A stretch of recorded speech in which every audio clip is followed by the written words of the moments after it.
नाज़रीन खे ॿुधाईंदा हलूं त सुजाग शहरी इता नसीराबाद तरफ़ां अॼु 3 ॾींहं बि काठिया महला खां थाणे ताईं मशल बरदार रैली कढी वई। अमन अमान जी बहाली लाइ नसीराबाद पुलिस ख़िलाफ़ सख़्त नारेबाज़ी कई वई।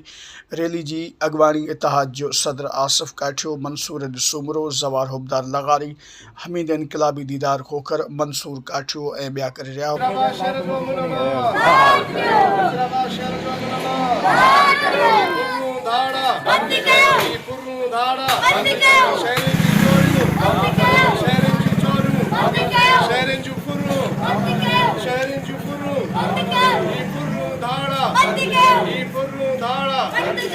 चोर पुलिस की ड्रामेबाजी